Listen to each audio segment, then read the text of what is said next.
ఓరు బాబోయ్, పొద్దున ఈ దరిద్ర ఫేస్ చూశాను. ఏం జరుగుద్దో ఏమిటో. అరే ఊచకోత ఎలా ఉంటుందో తెలుసా? నాకు తెలీదమ్మా, తెలీదండి, తెలీదు అంటే విన్నా. ఈ జూన్ 4 తర్వాత జూన్ 4, 2024 సేవ్ ద డేట్. అయన్నొద్దు, పాయింట్కి రా. ఆంధ్రాలో ఎవడెవడైతే గట్టిగా మాట్లాడే మాట్లాడు తెలంగాణలో పారిపోయినా కూడా కానీ వీడు చేసే పనులు చాలా విచిత్రంగా ఉన్నాయి. మీ పరిస్థితి తలుచుకుంటుంటే ఉందరా నాకు. వాడు చెప్పే మాటలు చాలా చాలా ఎరగడ్డ హాస్పిటల్కి వెళ్ళినా మెంటల్ తగ్గలేనంత పరిస్థితి ఉంది. మామూలు కాన్ఫిడెంట్గా లేదే. ఇంతకీ ఊచకోతకి డిక్షనరీ వెతికినా కూడా మీకు మీనింగ్ తెలీదు. వచ్చినప్పటి నుంచి ఓవరాక్షన్గా ఉండదు. జగనన్నా జగనన్నా జగనన్నా ఒక్కడిని కూడా వదలొద్దన్నా.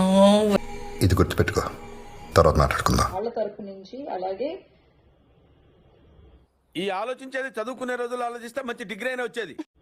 కష్టపడుతున్న యూట్యూబ్ ఛానల్ కి, ఇన్ఫ్లుయెన్సర్స్ కి మా కష్టాలను తీర్చి వెంటనే రెస్పాండ్ అయ్యి మా గది ముచ్చట ప్రాబ్లమ్స్ ని తెలుసుకుని మా బ్రతుకు రోడ్ల మీదకి వచ్చిందన్న.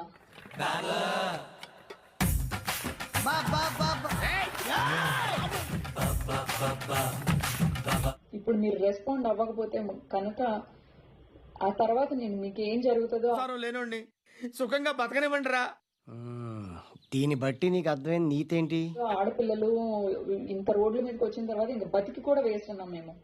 నికృష్టుడా, దరిద్రుడా, అమ్మవారి పుట్టినోడా, పాపోరా. ప్లీజ్ రెస్పాండ్ అవ్వండి. ఓకే, ఊరుకోవే, ఊరుకో. నేనున్నాను కదా, నేనేదో సాల్వ్ చేస్తాను. నువ్వు ఏడుస్తుంటే నాకు ఏడుపు వస్తుంది. మానవత్వం ఉందా? బుద్ధి ఉందా? బుర్ర ఉందా?